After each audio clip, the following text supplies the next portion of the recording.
In this episode, we have a special guest all the way from Brookings, South Dakota to share a little bit about music, the year, and of course, a big trip coming up. You are watching Dialogues with Dakota News Now.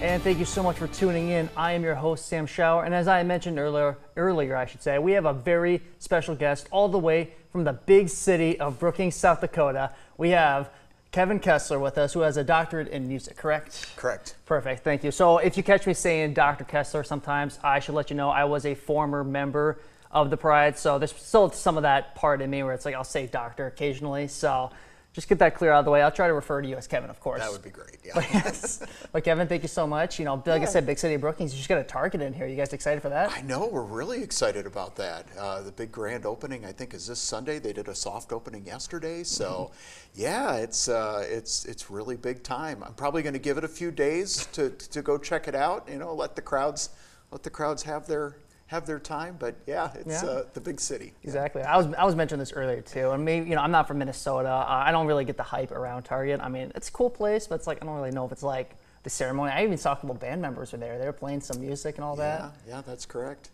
I am from Minnesota, so this is like a little piece of home coming to Brookings. Love it. Well, Kevin, first off, let's just start about your background a little bit and kind of, you know, how did you become the director of the Pride of the Dakotas? Well, this is my 12th year at SDSU. Prior to that, I've been in South Dakota my entire professional life. I taught for 14 years in the Brandon Valley School District. Had a wonderful time there, taught everything from beginning band members through high school. Left that position in 2012 to really great opportunity for me, got a teaching assistantship at the University of Iowa. That's where I got my doctorate. And then as I was finishing that, my predecessor at SDSU was retiring and was lucky enough to get that job there as director of athletic bands. So I've been there 12 years now, and this is my 12th year, and it's kind of amazing at how fast that goes by, but this is year 29 in education all told. I hear. I mean, what's the big difference between, you know, high school and college? And don't say age. I know you probably want to be funny, but, you know, I guess what would you say is a big difference? I think the biggest difference is you get students who absolutely 100% want to be in the things that they are registered for. And that could be classes, it could be ensembles. You know, in high school you have your prescribed course of study, and some of that includes a fine arts credit.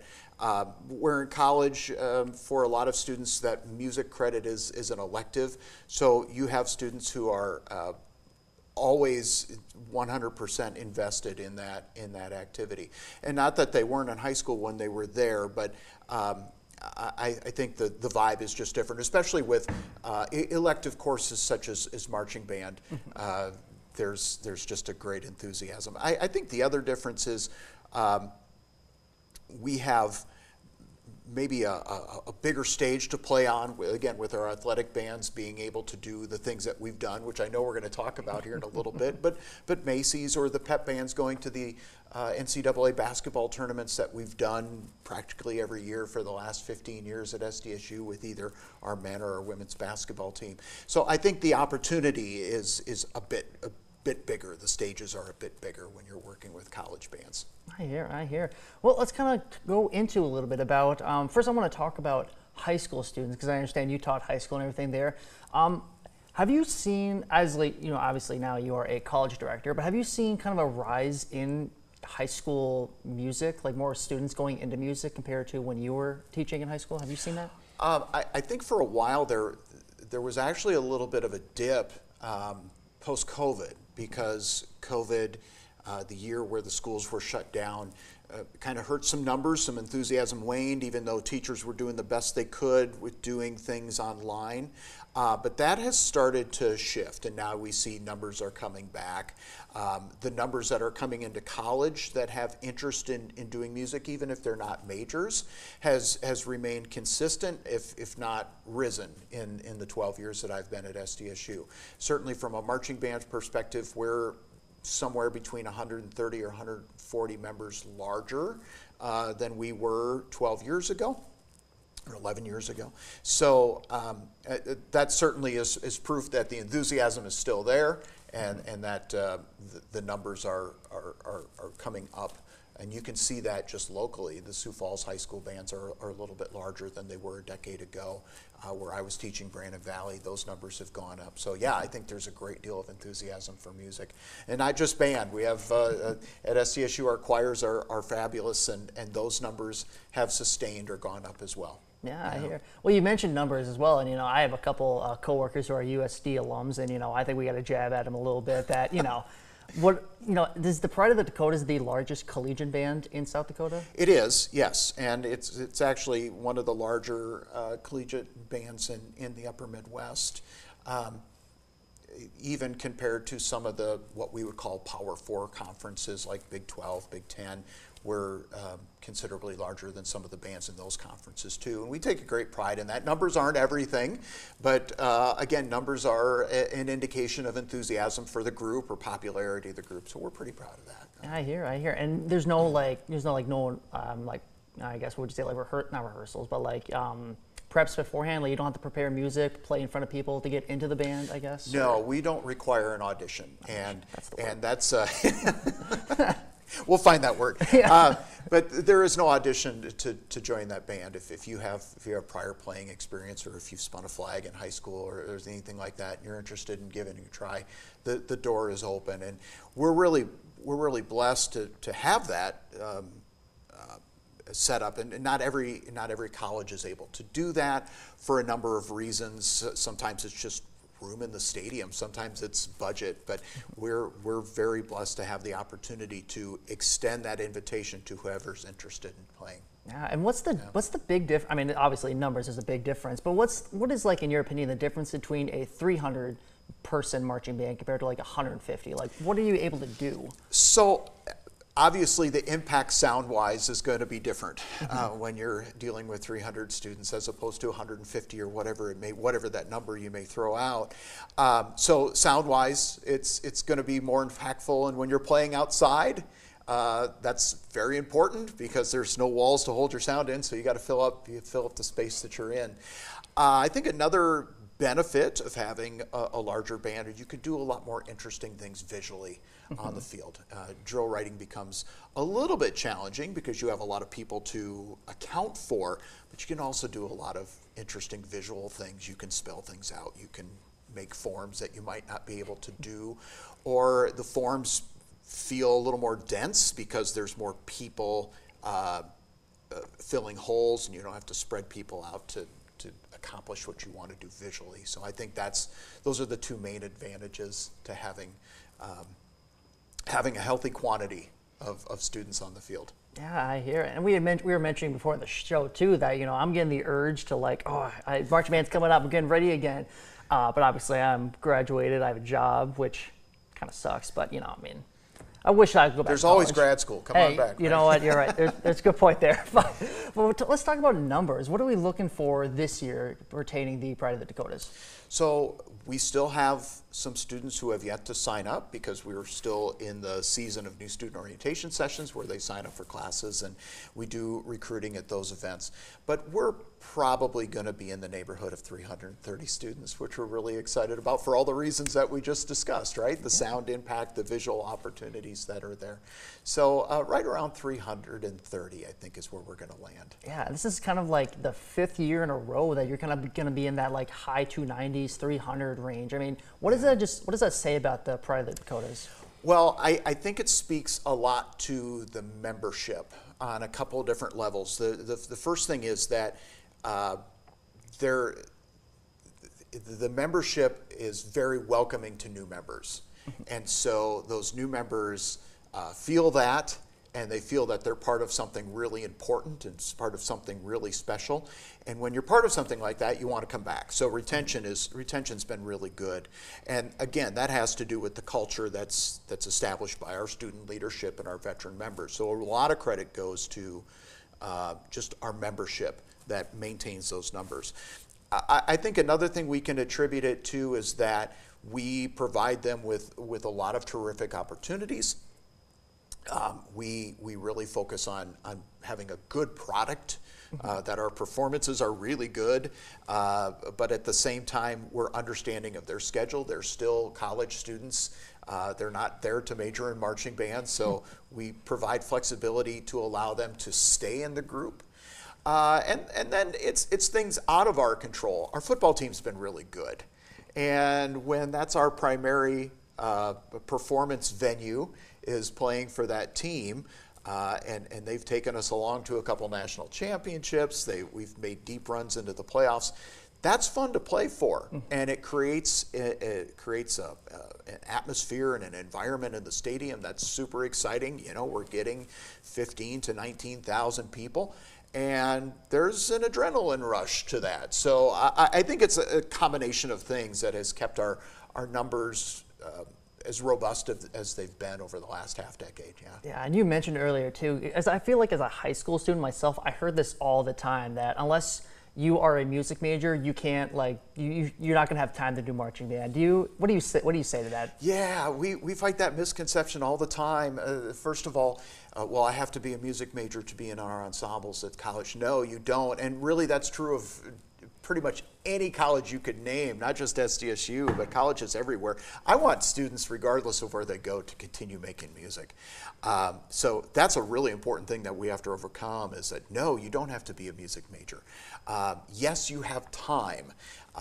College marching band especially, the way we run it anyway, is decidedly different from a schedule standpoint as, say, a really competitive high school marching band. They actually put in more hours than we do, far more hours than we do. As we speak right now, just in late July, there's a lot of high school bands already in camp. They're already putting shows together for their season. We won't start until the week before classes start. And then, you know, some of the high school, again, the highly competitive high school marching bands are doing 2-3 hour rehearsals a couple nights a week or a few nights a week. They're doing some extended work where we're an hour and 15 minutes 4 days a week. So I think that's the biggest change. I think we try to communicate that as like, hey, this is not going to be as much of a time commitment as you think. Now, game days are busy. We're busy all day, but it's a Saturday, and you're not missing class for that, and you're not traveling a long way because, you know, we're playing for all the home games. We're not necessarily busing up and traveling someplace for a competition like high school bands do. So those are some discussion points that we have with students. You don't need to be a major. It's not as much of a bite into your schedule as it is maybe as you were used to. But the other thing is we encounter students who have no marching experience at all, and they're intimidated by the idea of trying that. And that's another, it's on the other end of the spectrum, but that's another thing that we have to overcome, is their reluctance, their hesitancy. And we've had great success, and these are stories that we can tell. We've had great success with students who have had no marching experience whatsoever, get in and enjoy it and succeed. And succeed because, again, going back to the student leadership that we have that really nurtures that and gets them trained up. And so we have both ends of the spectrum that we have to have conversations with and convince them, yeah, you can do this. If you're coming from a high-test high school marching band program, yes, you have time. And if you're coming from someplace that doesn't have either the resources or the numbers to have a large marching band, and you don't have a lot of experience, yes, you can do this, because we're going to coach you up, and we're going to make sure that you understand this. And that all goes back to great student leadership. But we make it work on either end of that. I mean, I remember coming in as a student as well too, and just like talking to some people. It's like, yeah, you know, the only marching band we had was our yearly homecoming parade route we did, and that was all the experience they had. And you know, they turned out to be great marchers. So it's just, it's a little bit of a testament to leadership and all that. But I think another thing I want to talk about is the marching itself, like the shapes you make on game days. Like, it's amazing what you guys are able to put on the field and everything on that aspect. What's the behind the scenes to make sure that we get all those, you know, like those jacked shapes or like all those random shapes? What's the behind the scenes that people don't know about? So it's it's a lot of late nights in front of a computer screen is what it is. So all of that is done. There is computer software that aids in the design process. I mean, the computer software, it's not AI. It doesn't write it for you. You have to come up with you have to conceptualize what you want to do from one point in the show to the next. But that's how it's done. It's a computer program. You draw it out, slide ahead a few counts, draw out the transition from one picture to the next. And so, like I said, some late nights putting that down, but just getting some ideas of how does what we want to do visually match musically. And that's a really important part of the whole process is first of all, finding really exciting, engaging, entertaining show concepts and musical selections for the audience that we play for. And again, that's what we're about. We're about entertaining. We're not competing. We're about having fun and sharing joy with a football audience. And so picking out those things first, and then beyond that, visually, finding visual ideas that match with the music. And oftentimes it's a fun picture, or it's something, again, that we spell out, like you said, with Jax as part of our pregame show. But yeah, I mean, that's the process, and thank goodness for that computer software, because years ago, it was all done. It was all done with pencil and paper. It was all done by hand, and I've never had to do that. And I have the utmost respect for people who wrote drill by hand. I could never, in my wildest dreams, imagine how they did it, and it was really good. But yeah, that's the process. It's the process. I hear. Yeah. Well, you make it sound easy. It's probably not at all, but some shows fall together easier than others. Like if it's really obvious, this is what I want to do. These are the pictures. Sometimes I'll do some sketches by hand to help me transfer that onto the computer screen. Some do move a little slower than others. Well, you'll get a couple of pages and it's just not moving. It's just not moving the way I want, or the distance that these students have to cover is not possible without, without beaming them from one place to the next, a la Star Trek. But so you might have to go back and rewrite a couple pages or whatever. But yeah, every show is different as far as that goes. It's the speed of it coming together is different for every show. Yeah, I hear. Well, let's get into probably the meat and potatoes of why people wanted to tune in a little bit. Coming up on 4 years ago, SDSU went to the New York City, Macy's Day Parade, all of that kind of stuff. When did you learn that the parade was going? That's an interesting story. We marched in 2022. We were originally scheduled to march in the fall of 2021. And so we had received the invitation. I got the call in February of 2020 to march in November of 21. And we had an announcement date all set. The folks from Macy's were going to fly in and drive to Brookings and be there with the president, with Dr. Barry Dunn, and we were going to make a big deal of this announcement. Well, again, that was February of 2020, and we all know what happened the month after. Before we even, I think we had announced the date that we were going to reveal that we had been invited, and we had to cancel it. So nobody knew what the announcement was about. So we had to hang on to that until April of 2021, I guess it would have been, right? April of 2021, we had to hang on to it for about 14 months before we were able to announce that we were going to Macy's. Did that just eat you up inside? It was terrible. It was terrible.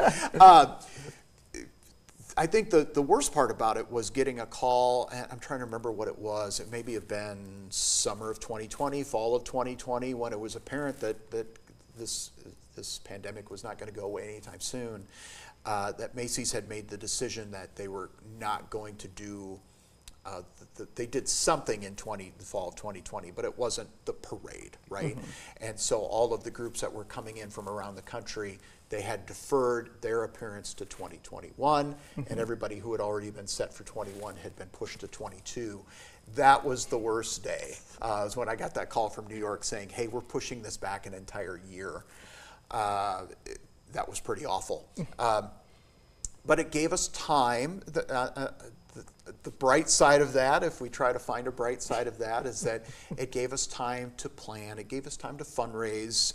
There were a handful of people who knew that we had received the invitation, some important people in the right places that knew, so we could start planning.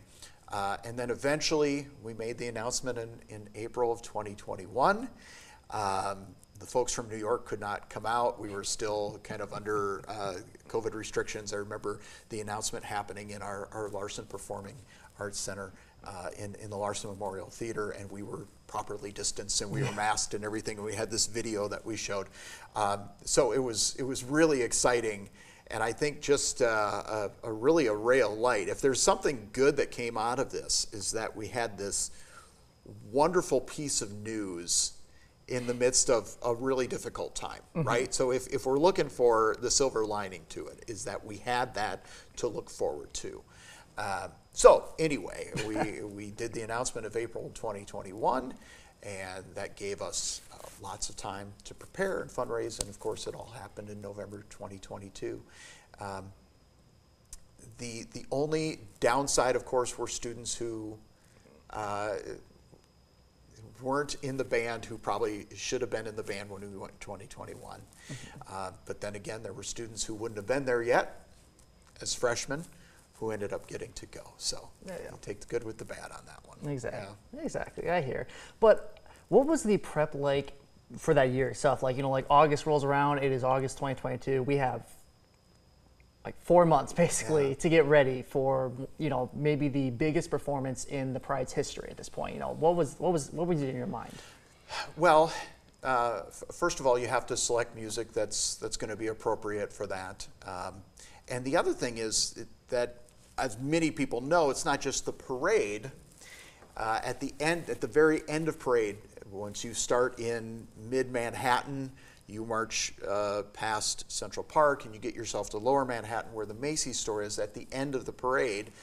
That's when you do the performance that most people who are watching it on TV actually get to see, that little 75-second performance right in front of Macy's.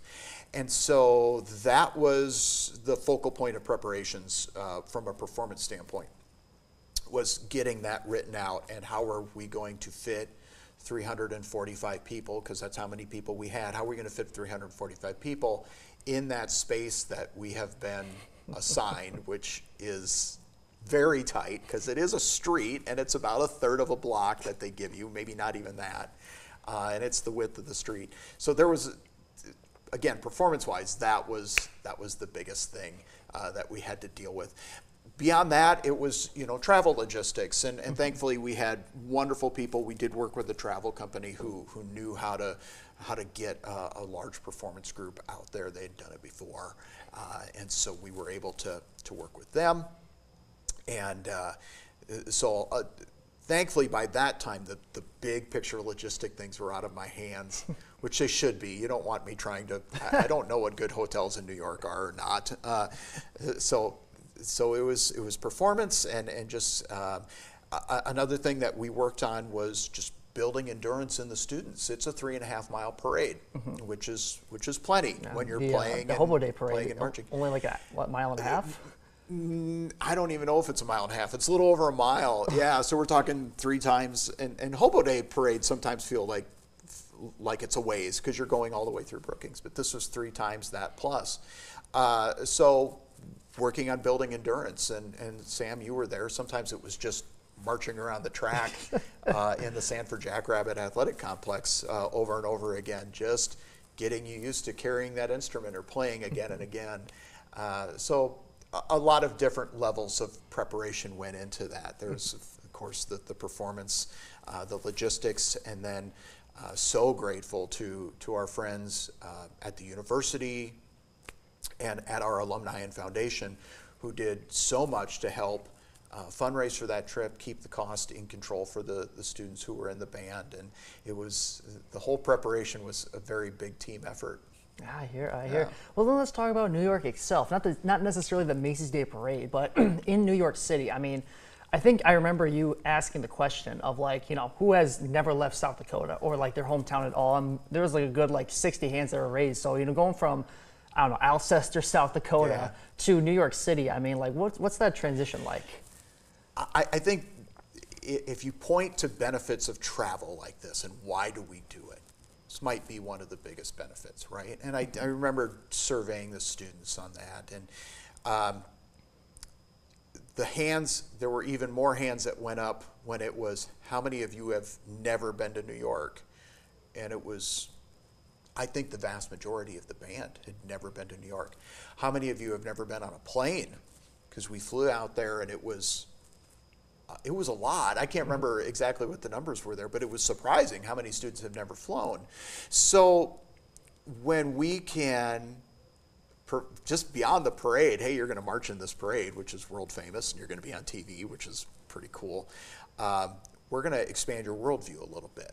We're going to put you on a plane. We're going to show you how to travel. We're going to take you to one of the most tourist popular cities in the world. And we're going to take you to all the places that you have seen in pictures on TV. We're going to take you to Ellis Island. We're going to take you to the Statue of Liberty. We're going to show you the 9/11 Museum. That is the most special thing about what we do and what we can provide to students when we travel like that. So that was what was great about New York. And then some of the cultural things. Hey, we're going to take you to Little Italy, and we're going to take you to this Italian restaurant. And just... we're going to take you to Times Square and hear and see all of the things that are happening in Times Square. And some of it doesn't have to be planned, right? Some of these experiences that are planned, they're great. The trips, like I said, the trips out to the Statue of Liberty. But beyond that, hey, we're going to give you an afternoon and go explore the city. Here are some places that you can go check out. Walk through Central Park. Those are some of the most special, memorable things when they're maybe spontaneous and not necessarily planned, right? Yeah, exactly. Yeah. And we had mentioned, we kept saying that, like, how it mentioned all these memories about it. We said that I'm in the Pride, and when looking through some of our video we have, we actually found a quick little, if you want to look at the TV up there, we found a quick little thing about me. There I am. Goodness, I forgot I was interviewed. So.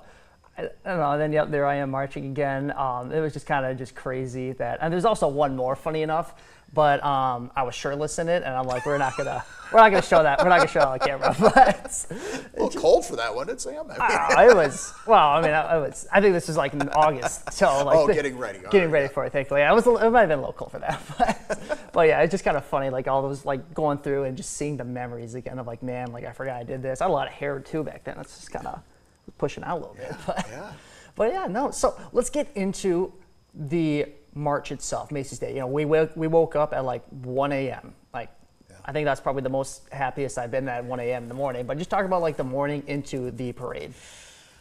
So, as we mentioned, the performance down at Macy's, you get one chance to rehearse that, and it's the morning of the parade. So that's why we got up so early, got on the buses. We were north of Times Square, so we bussed down to Lower Manhattan to get to Macy's. And you're right about the awake. And if people have asked me oftentimes, what's your best memory of that trip to New York? And oftentimes I'll relay the story of that morning rehearsal, because it was 2:30 in the morning when we were down there warming up, and my fear was like, college students at 2:30 in the morning, they're going to be not with it. I'm not sure how good this rehearsal is going to go. But it was just electric. I mean, there was just this adrenaline rush. And even during warm-ups, the whole environment was just crackling with excitement. And then the rehearsal went great. I guess I should know better that maybe college students at 1, 2 o'clock in the morning, maybe that's when they're most alive. I don't.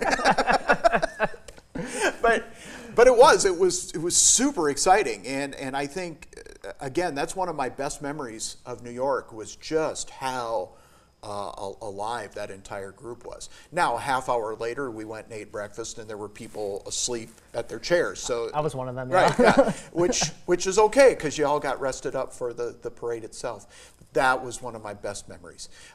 So yeah, after the performance, we took everybody to breakfast, and then it was again on the bus up to Midtown and kind of midway north through Central Park. So we hung out there for I don't know how many hours were we there. I saw so many celebrities. I think I saw like Justin Timberlake. Big Time Rush was there. Funny enough, they actually waved at us. So that was kind of funny. There's a number of pictures of Jimmy Fallon running by and high-fiving members of the band, which was pretty cool. And yeah, we got to see a lot of floats. We got to see a lot of parade entries. There was, I think, a Disney parade entry where they had this slide. Yes. Were you there for that? I think I was. There were characters or kids who were on this float. They were using this slide, and all of a sudden, everybody who was in the parade was then all of a sudden we're like, oh. Watching these kids go down the slide. And remember that? They were shouting, "Wee!" Yep, I remember that. And the kids on the float noticed, and they couldn't get to the top of that slide fast enough to have the band yell at them as they slid down. So all those little things. And then the parade itself, I tried really hard to just kind of just let the band go. There wasn't much else I could do, so I was trying to like look up, look around, and take it all in. Yeah. And some of the best moments down that parade route were seeing signs, people from, this South Dakota town and that South Dakota town who I don't think were necessarily traveling with our fan group. They were just there. So that was really gratifying. And because of the stop at the end of the parade, the little performance at the Macy's store itself, the parade back up the Avenue of Americas stops often, right? So every time we stopped, we'd go through our drum cadence, we'd do all our choreography and entertain the audience, and that was a thrill too. Just watching the people react to the band and the students in the band and the enthusiasm that they were showing. It was just really high levels of energy from start to finish. It was pretty great. It was so cool. It was such a fun time. Gosh, so. We can stay down memory lane a little bit. I mean, because after that, we had this great view and everything there. And then I remember in December, we got like late November, December, like, all right, we're done. We're probably gonna watch a team win a couple games, and that's about it. And all of a sudden, go to Texas. All of a sudden, like they win, we're going to Texas now. All of a sudden, like, wait, we went to New York and Texas in 1 year. In the span of 45 days, I think we had done Macy's, and then early January we were in Frisco, Texas for the national championship, which was an absolute blast. And that was both of those in January of 23 and then January of 24. We went down to Frisco. Were just a ton of fun. The games themselves were great. I think the things I remember more than that, or that were even maybe just as exciting or more exciting, were the pep rallies the night before, especially the one that we played in the Dallas Cowboys practice facility, right? Which looks like you can't even call it a practice facility, right? I mean, it's a stadium in and of itself. That's Jerry Jones money for you, right? Well, yeah, and that was amazing because the playing surface, of course, was where the pep rally was being held, and it was full. It was just so many people, so many Jacks fans down there to take that in, and it was just a real thrill. And performing at the game, I really enjoyed the combined national anthem because we got to spend time with the band from NDSU, and then the next year the band from University of Montana, those are always great moments for me. I love those interactions. We don't have to be competitors. We'll let the football teams fight that out. So it's fun to interact with those bands. That was a ton of fun, and then of course the games. it's always fun when you win. Oh, it's always fun.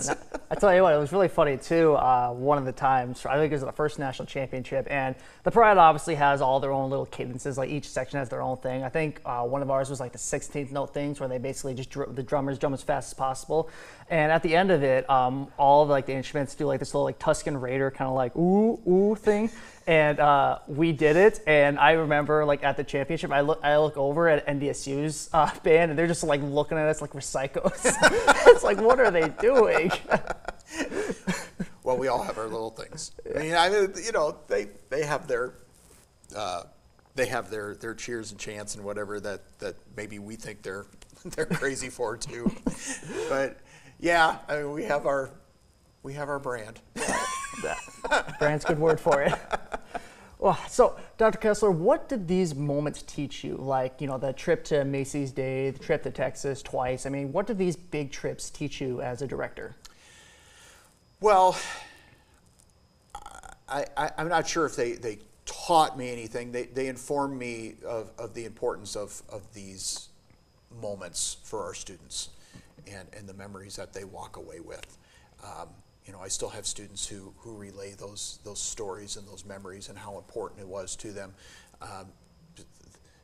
In New York, I hear so often people say, "Hey, that was the best week of my life. It was the best thing I ever did," and that's gratifying to me. I'm glad that we could be such a big part of their lives in that way.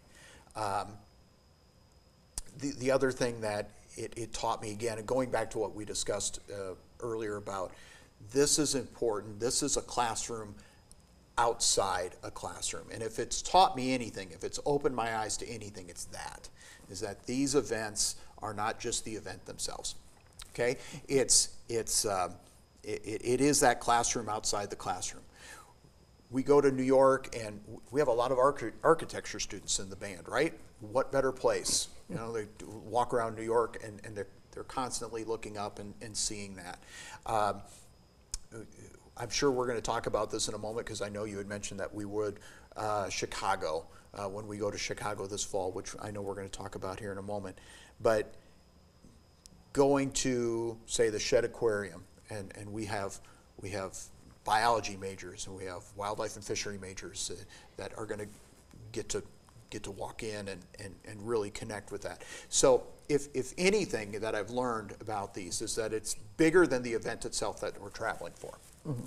It's the memories, it's the friendships, it's the learning opportunities, it's the classroom outside the classroom that we're able to provide for them.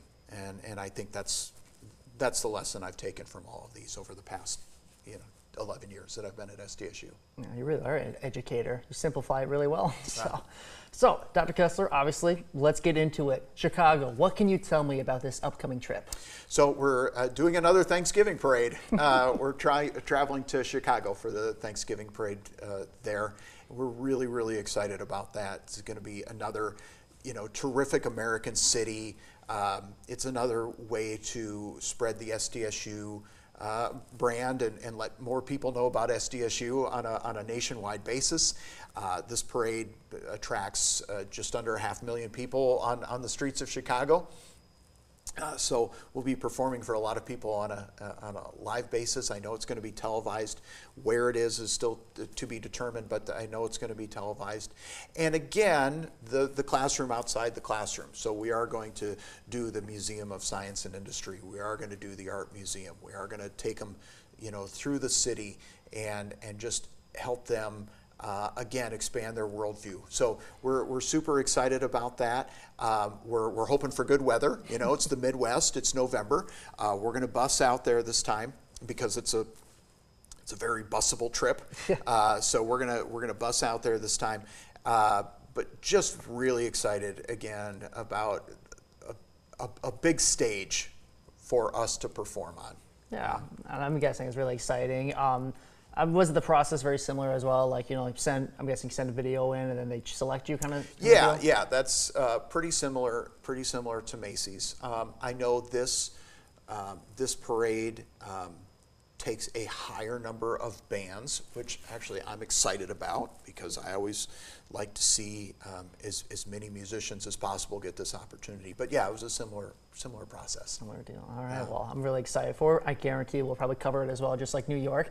Other than that, kind of wrapping up here, what can we expect from the Pride this year, other than the obviously the Chicago trip? Like, what are we looking for in the stadiums this year? Well, we're just going to continue our mission. And again, our mission is just to entertain and bring joy to everybody who sees us.